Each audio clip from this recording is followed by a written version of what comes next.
नमस्कार विद्यार्थी मित्रांनो, ऑनलाईन एज्युकेशन सुरेखा काळे या यूट्यूब चॅनलमध्ये तुमचं सर्वांचं स्वागत आहे. विद्यार्थी मित्रांनो, आज आपण सेकंड नंबरचा लेसन घेणार आहोत. लेसन नेम आहे the inter relationship between living things. या लेसनमध्ये पेज नंबर 13 बघा. At the close of the month of February it's becomes warmer and by March we begin to feel the heat. It's time for summer. बघा, February महिना संपला की मार्च महिन्याला सुरुवात होते आणि मार्च महिना सुरू झाला की उष्णता म्हणजे गरमपणा जाणू लागतो. In this seasons many trees get new leaves. आणि ह्या सीझनमध्ये खूप साऱ्या झाडांना नवीन पालवी फुटते. Forest appear to have taken on a copper colours because this leaves are reddish and shiny while they are tender. बघा, काही जी झाडे असतात त्यांना नवीन पालवी फुटते आणि ते झाडाची पालवी जी असते ती अशी लाल कलरची, तांबूस कलरची दिसत असतात बघा. आणि खूप छान सुंदर अशी ती रेड कलरची पालवी झाडांना फुटते. Their colour changes to green as the leaves grow bigger. आणि ती झाडाची पाणी जशी जशी मोठी होत जातात तसा त्यांचा कलर चेंज होत जातो, म्हणजे ग्रीन कलर होत जातो, हिरवा कलर होत जातो. The call of the koel is heard in many place. आणि कोयल म्हणजेच कोकिळ जो पक्षी आहे, कोकिळ पक्षी, कोयल मीन्स कोकिळा, तो पक्षी आहे तो एखाद्या ठिकाणावरून त्याचा आवाजही ऐकू येतो. कोकिळ पक्षाचा मंजूळ आवाजही ऐकायला येतो. नेक्स्ट बघा. In summer the market is full of mangoes and watermelons for us to buy. आणि मार्केटमध्ये उन्हाळ्याच्या ज्या सीझनमध्ये बाजारामध्ये आंबे आणि कलिंगड भरपूर येतात.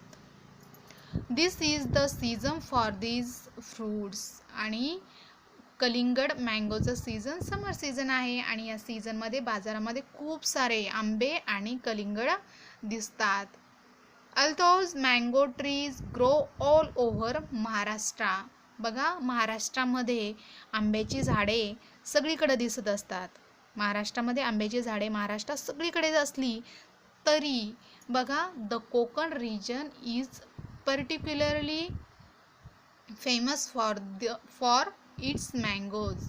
बघा, जो कोकण एरिया आहे, कोकण प्रदेश आहे, तो मँगोसाठी प्रसिद्ध आहे. नेक्स्ट बघा. It is also the season for cashew nuts. The red yellow cashew apples can be seen growing on the cashew tree on the hillside in the Konkan region. आणि बघा, या सीझनमध्ये जे कॅशो नट आहे म्हणजे काजूचे जे फळं असतात, काजूचे जे झाडं असतात ते उन्हाळ्यामध्ये कोकणामध्ये आंब्याच्या जोडीला काजूचेही झाडे असतात आणि काजूलाही खूप सारे काजू येत असतात.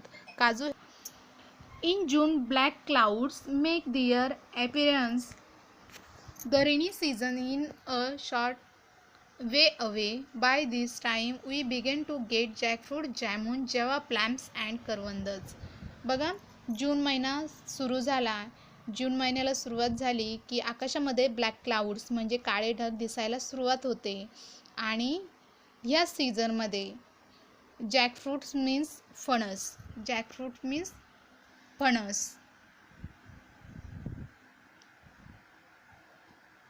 त्यानंतर जामुन मीन्स जांभळं,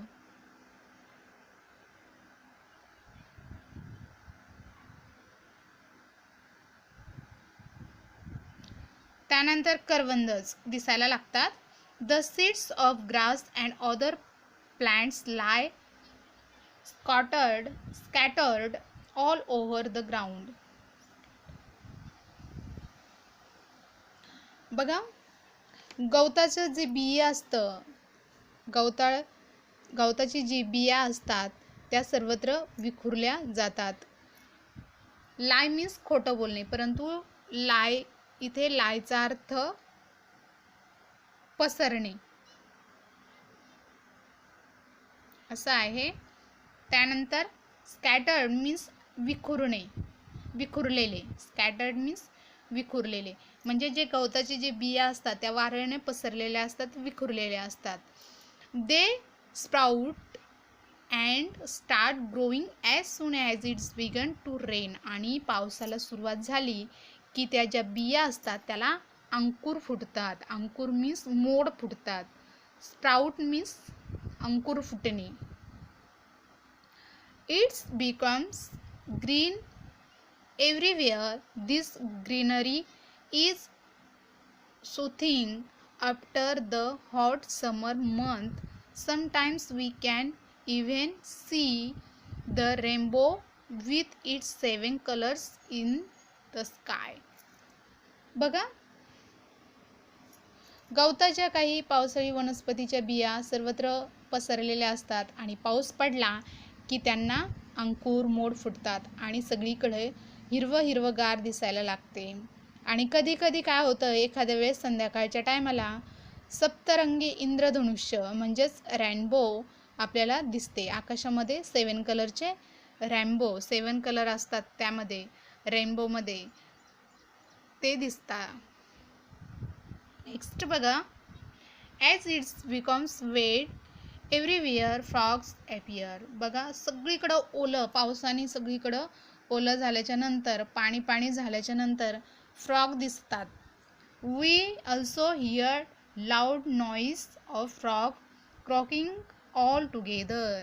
आणि सगळीकडं पावसाचं पाणी असतं आणि त्या पावसाच्या पाण्यामध्ये आपल्याला फ्रॉग्स दिसतात आणि त्या फ्रॉग एकदम मोठ्या आवाजाने, नॉईज मीन्स आवाज, लाऊड मीन्स मोठ्या आवाजाने ड्राव करताना आपल्याला दिसत असतात.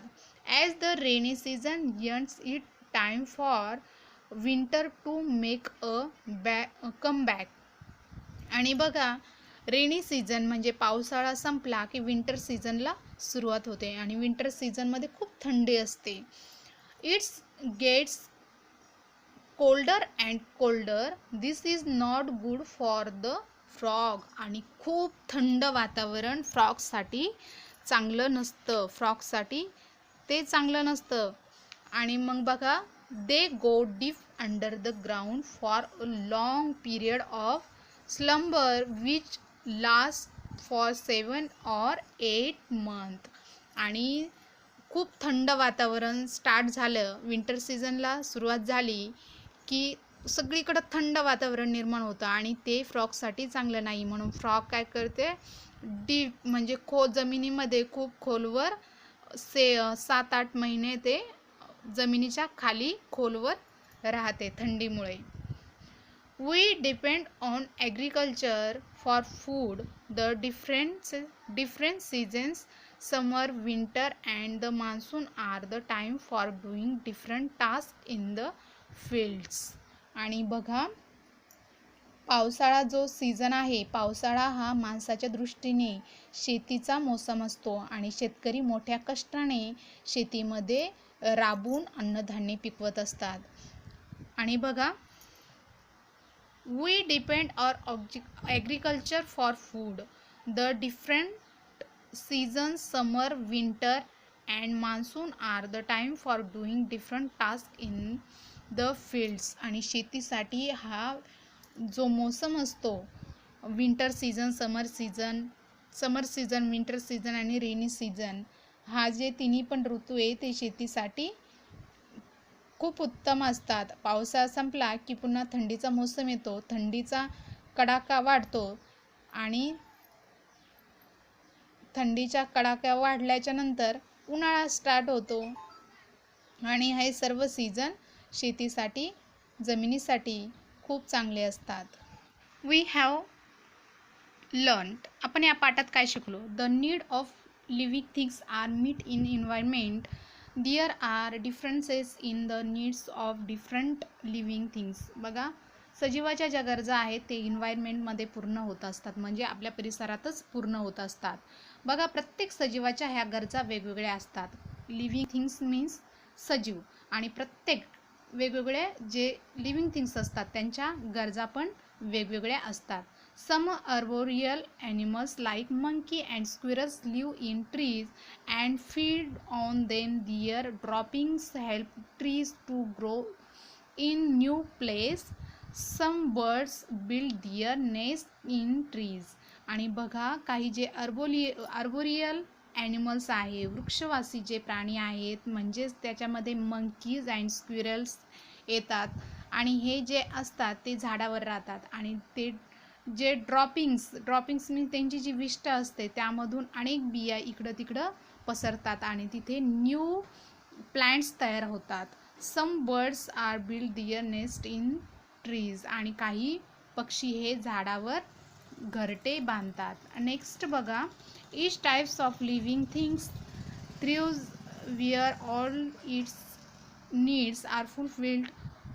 For example, tiger live in grassland and अक्वाइन प्लांट्स लिव्ह इन वॉटर. बघा जे प्राणी काही जे प्राणी असतात त्यांच्या गरजा जिथे पूर्ण होतात ते तिथेच राहतात. म्हणजे वाघ हा जो प्राणी आहे त्याच्या गरजा हे गवताळ प्रदेशात पूर्ण होतात. ग्रासलँड ॲनिमल आहे तो आणि त्याच्या ज्या गरजा आहेत त्या गवताळ प्रदेशामध्ये पूर्ण होतात आणि तो तिथेच राहतो.